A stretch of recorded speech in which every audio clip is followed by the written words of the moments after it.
Alright, everyone, before we slowly close tonight's show, I wanted to leave you with one final reflection.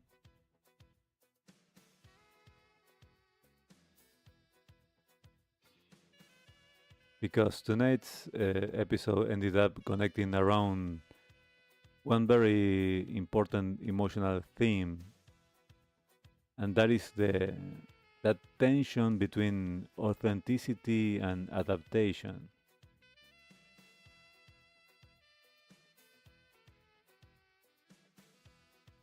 We talked about Bob Marley, George Michael, Wham, Depeche Mode, old Beatles magazines, modern social pressure, and even the emotional exhaustion of constantly trying to fit in into environments that internally feel wrong. I think many people today silently feel that tension. The feeling that modern life increasingly asks people to perform more, adapt more, expose more, market themselves more, and constantly stay socially visible.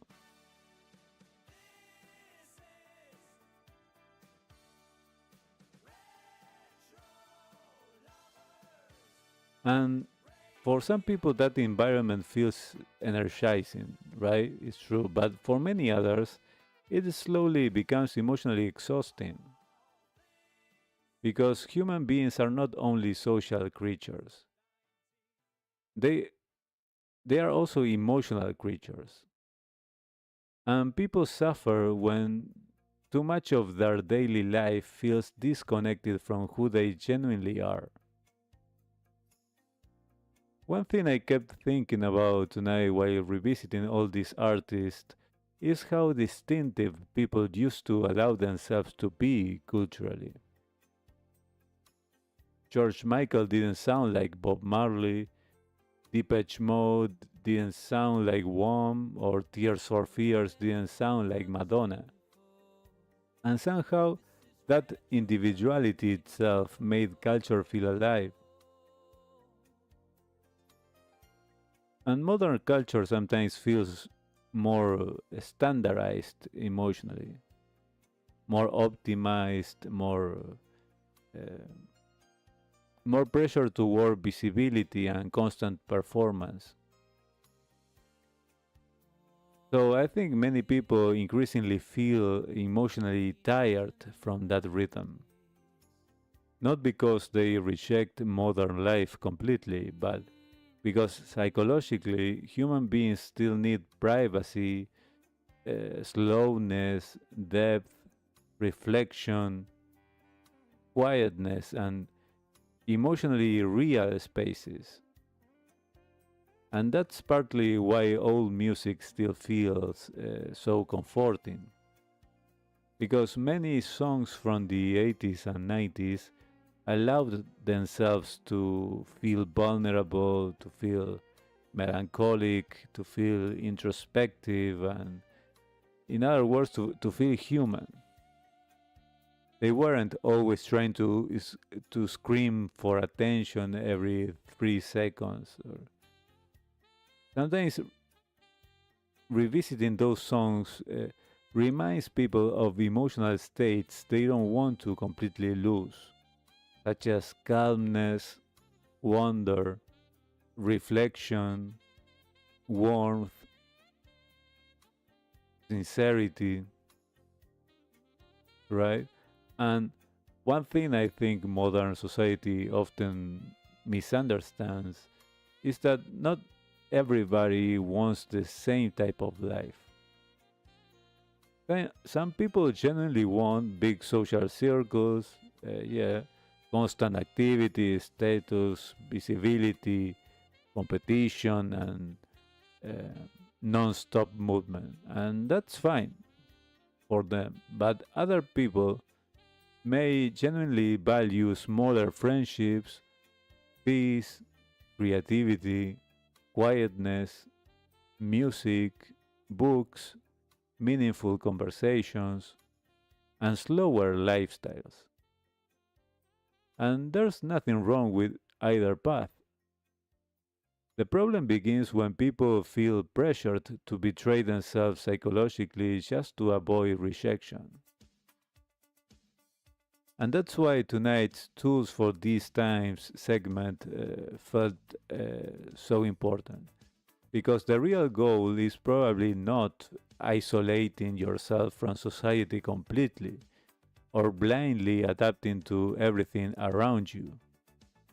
None of both extremes.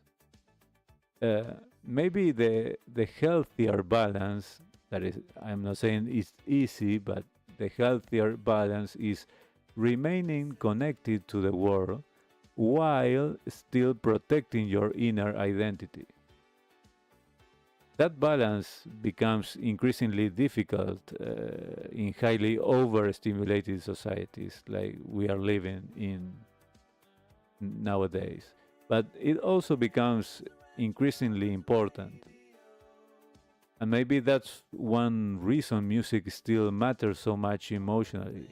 Because songs often help people reconnect with forgotten emotions, forgotten parts of themselves, and forgotten emotional atmospheres.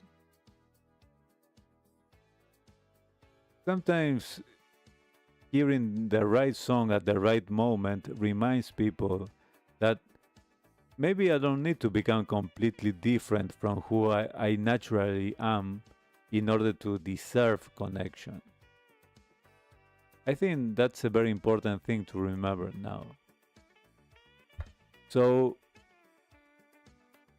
wherever you're listening from tonight or today, whether you're working, resting, driving, studying, or simply listening quietly in the background to relax, I hope tonight's show gave you a calmer atmosphere, a useful reflection, or simply a feeling that maybe you don't need to force yourself to become emotionally artificial just to survive modern life.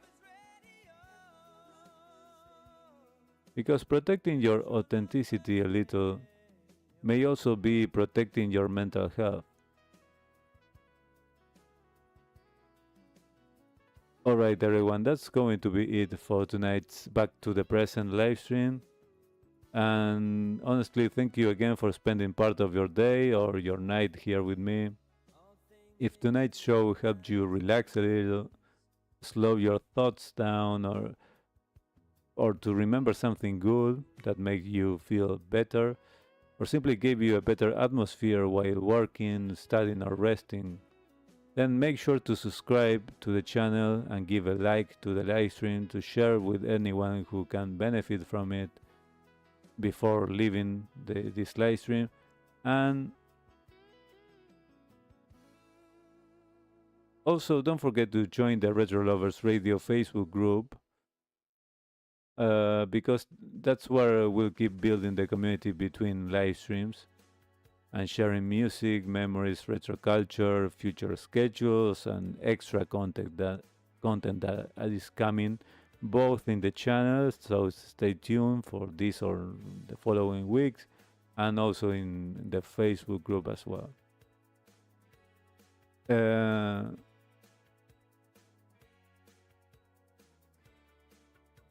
So wherever you are listening from, thank you for being here tonight. Take care of yourselves tonight and this week. Protect your mental atmosphere a little. Put on some good music once in a while. You can listen to the Do You Remember Now podcast here in the channel. And remember, do what you can with what you have. Good day, good night, and I'll see you all in the next one.